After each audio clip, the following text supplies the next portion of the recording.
Szeretettel köszöntök mindenkit! Bogár Andrea a gyermekorvos doktornővel indított sorozatunkban, a Gyermekorvos Válaszolban, ahol természetesen más szakembereket is megkérdezünk olyan témákkal kapcsolatban, amire felmerült kérdés, amivel gyakran keresik a doktornőt is.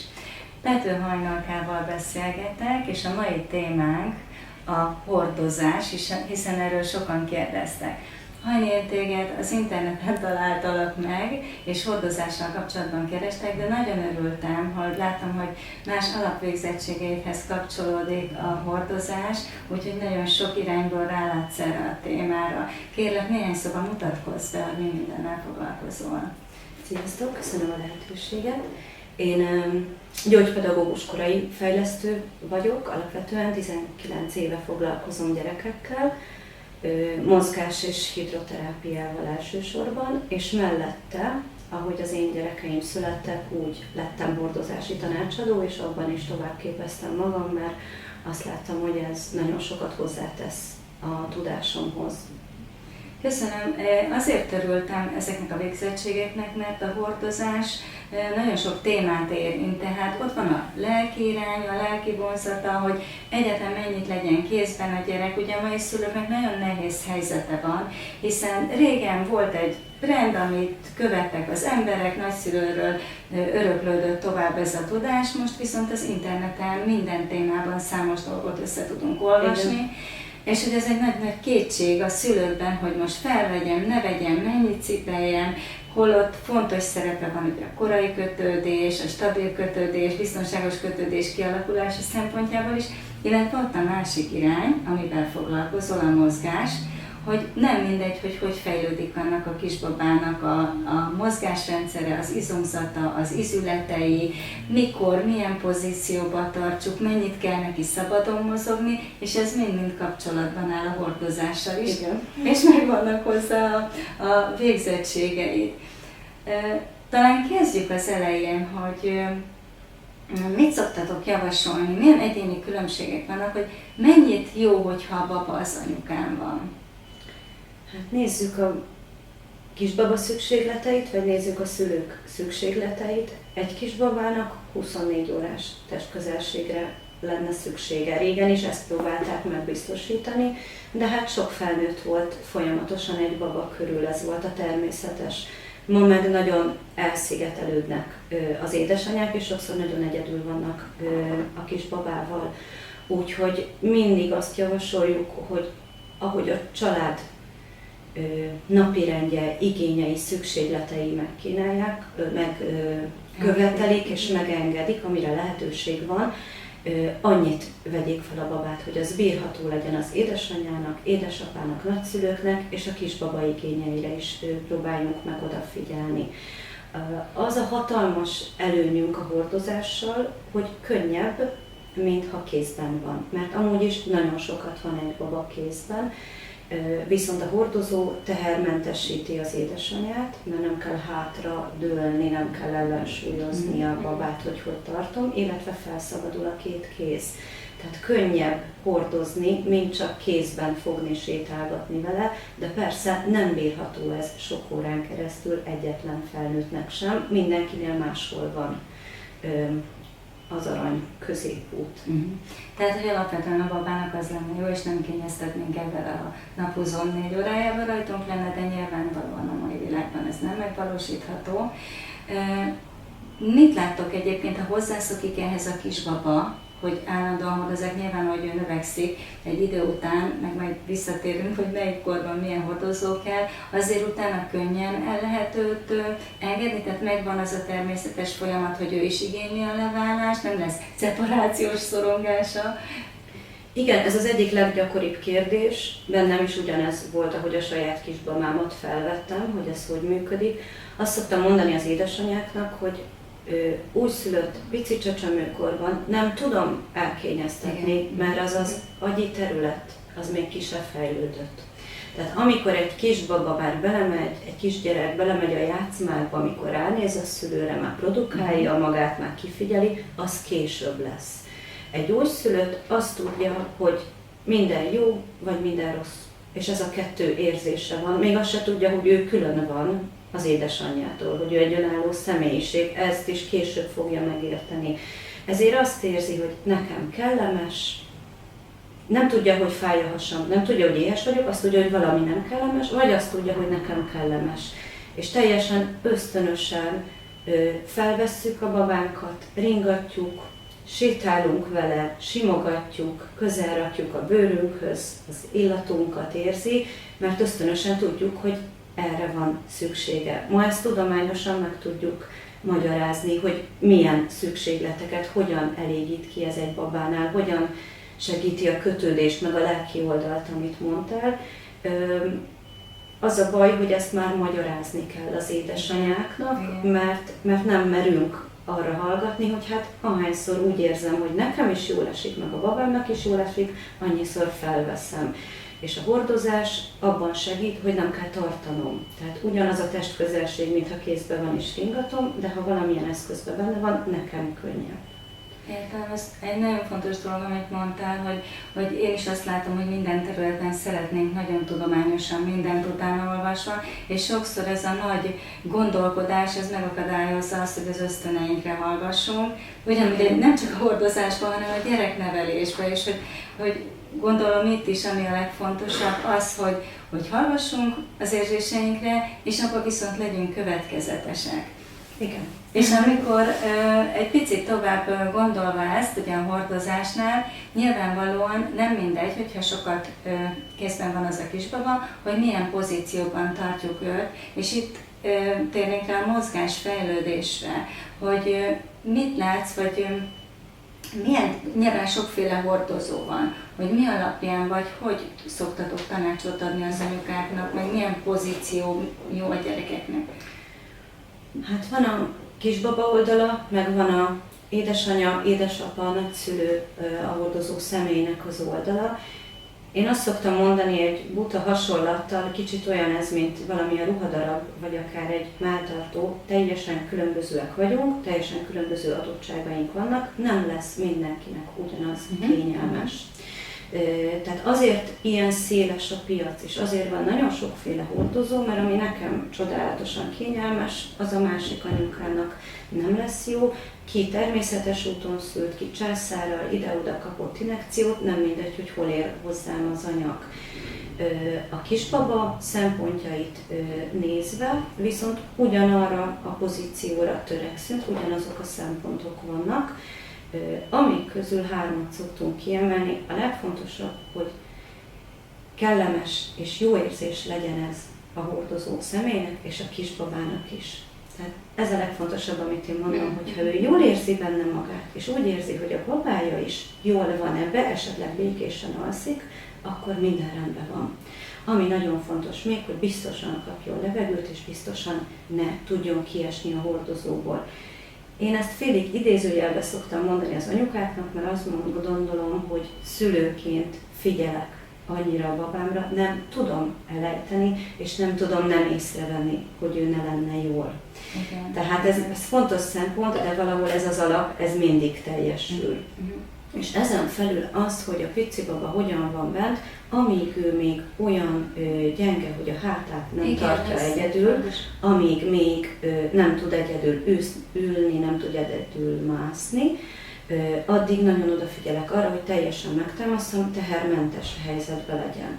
Ugyanerre figyelek, ha felrakom a vállamra, azért rakom fel, hogy ne nehezedjen súly, a gerincsigólyák ne közeledjenek egymáshoz, vagy bedőlök hátra a babámmal. Ezt helyettesíti a hordozó.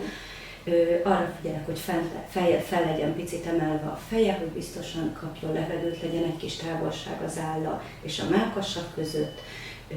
A gerincét teljesen végig támassza az a hordozó, bármilyen típusú, bármilyen anyagból is van, lehetőleg a gerincre merőlegesen legyen a vállöv, meg a csípőv is, ne legyen elcsavarodva, összegörnyedve, összeroskadva benne. A csípőre pedig, mivel a csípők egészségére nagyon figyelünk, Azt szoktuk javasolni, hogy legalább a baba válszélességű terpeszébe legyen nyitva a csípő, hajlított, felhúzott térdekkel. Az, hogy melyik babának milyen mértékben kényelmes ez, azt ő vissza fogja jelezni. És itt jön az, hogy ha ebben a pózban van, amúgy is így kéreckedik fel egy pici babát, hogy felveszek, egészségesen ő így húzza össze magát. Tehát én azt szoktam mondani, hogy csak megnézem, hogy van a kezemben a baba, és pont ugyanúgy legyen a hordozóba, nem is kell többre figyelni. Ez még támogatja is a csípőfejlődést, mert ez az a helyzet, ami a leginkább közelít, nem véletlen az orvos is így vizsgálja. Ha kicsit terpeszben felhúzott lábakkal van, az támogatja azt, ahogy a combcsontfeje mozog a vállában, segíti a csípőfejlődést. Köszönöm, annyira jó, hogy ezt mondtad, mert pont ezek a kérdések merültek fel bennem, a csípő és a gerinc. Tehát lényegében, hogyha a gerinc meg van támasztva, akkor a függőleges helyzet sem probléma, csak fontos, hogy ez egy támaszt legyen. Azt szoktuk mondani, elől az édesanyja mellkasa támasztja a babát, hátul, oldalt, meg alul a popsiát, meg teljesen ölelje körül a hordozó, támassza meg. Ez a ne legyen ne túl szoros, ne túl laza, ez azt jelenti, hogy ne tudjon összeroskadni benne, ne omoljon össze a baba, viszont ha az édesanyja tud venni kényelmesen egy nagy levegőt, akkor a babának se túl szoros. És együtt mozogjunk. Tehát ne az legyen, hogy így ide-oda lötyög rajtam a kisbaba, hanem egy legyen a súlypontunk. Ezt videókon is meg lehet találni, de ha valaki elmondja, megmutatja, megérezteti az édesanyjának, akkor azt mondja, hogy ja, hogy ilyennek kell lenni, akkor így lesz biztonságban a babám. Hát azt gondolom, a baba részéről most nagyon bőséges választ adtak az édesanyák, illetve az édesapák és a nagyszülők is. Aki pedig bizonytalan, nyilvánvalóan felkeresett hordozási tanácsadót, és akkor tőletek kap szakszerű segítséget, meg tanácsokat. És említetted is ugye, hogy az egyik oldal a baba, a másik pedig a hordozó személy, mert itt azért felmerül a kérdés, hogy nyilván az édesanyja gerincét is kell védeni, meg hát azért szülés után egy hosszabb, rövidebb időszak, de sok minden lehet egy édesanyjánál, a gátizom állapota, lehet rosszabb állapotban, sokan vannak ugye szétnyílt hasizommal, ott már a gerinctámasz is probléma, picit instabilabb az egész tartás, nagyobb teher nehezedik a gerincre, hogy mennyire jó egy anyukának, hogyha állandóan, még hogyha egy jó pozícióban is, de súlyt cipel. Tehát, hogy ilyen helyzetekben ti mit tanácsoltok? Hát az első 6 hetet azt mindig szoktuk javasolni, hogy lehetőleg próbálják meg kipihenni az anyukák. Minél kevesebbet felvenni a babát, és ha már felveszi, üljön le vele, ha teheti, feküdjön vele és legyen mellette. Sajnos a mai világban kevés anyuka mondja azt, hogy ezt megengedheti magának, de erre kell törekedni, mert ha ebben az időszakban odafigyel magára, az később meghálálja magát. Tehát ez a felépülésnek egy nagyon fontos időszak az első 1,5 hónap. Függetlenül attól, hogy milyen módon született a baba. És hogyha mondjuk később kiderül, hogy valakinek nagyobb mértékben szétnyílt a hasizma és ütött a gerince, nyilván megvannak erre a megfelelő módszerek, tornagyakorlatok a gátizom erősítésére, a szétnyílt hasizmot lehet rendezni, ami ugye nem gyógyul meg, de karbantartható, tehát nyilvánvalóan, ha valakinek ez van, akkor amíg ő ezt nem rakta rendbe, addig igyekezze kerülni a hordozást, vagy? Ezért jó, hogyha meg tud keresni hordozási tanácsadót, mert mindig egyéni szempont ez. Kevés olyan kizáró ok van, amivel azt mondjuk, hogy egyáltalán nem szabad hordozni, tehát ezért érdemes ezt mindig átbeszélni, és nem csak a hordozási tanácsadó valakinek ez a tudása van, hanem aki az édesanyját tudja gyógytornász megvizsgálni, akár szétnyílt hasizom miatt, akár a gerinc állapota miatt, ha van egy sérv, van egy hasi probléma, hogy tudunk-e olyan pószt keresni a hordozással, amivel segíthetjük, vagy nem terheljük, vagy pedig ezt most lehetőleg szüneteltessük. Ami viszont egy szempont, hogyha kézben felveszi a babát, és úgy viszi, ami elkerülhetetlen, az mindig megerőltető, mint a hordozás. Tehát, ha ő nem meri hordozni, mert gerincsérven van, de egész nap fogja a babát, és így fél oldalt a vállán sétálgat vele, avval nem tehermentesítette magát. Van olyan szempont, hogy azt mondjuk, hogy nem szabad, és nagyon jó, ha ilyenkor van olyan személy, akitől ezt a testközelséget megkaphatja a baba, és az édesanyjának is levesz terhet a válláról. Köszönöm, mert azt gondolom, hogy sok édesanyjában ez egy ilyen lelkiismeret furdalás is lehet, hogy valaki azt mondja, hogy ne cipeljen annyit, vagy hozza magát egy picit helyre, de ő felvenni, akkor kiveszi fel, de ezzel, amit elmondtál, ezzel választ is adtál, nyilván minél hamarabb regenerálja magát, annál hamarabb tud teljes műszakban a baba mellett lenni, illetve segítséget kérjen, hogy a testközelség meg. Szoktunk például olyat javasolni, hogy ülve, tehát amikor ül, akkor vegye fel a babát, ugyanazt a testközelséget megadja, vagy feküdjön, vagy esetleg van egy nagy labdája, üljön rá, akkor tudja ringatni, és a mozgást is hozzá tudja tenni, mégsem terheli olyan mértékben magát. Tehát azért vannak trükkök, amivel ezt a testközelséget próbáljuk pótolni.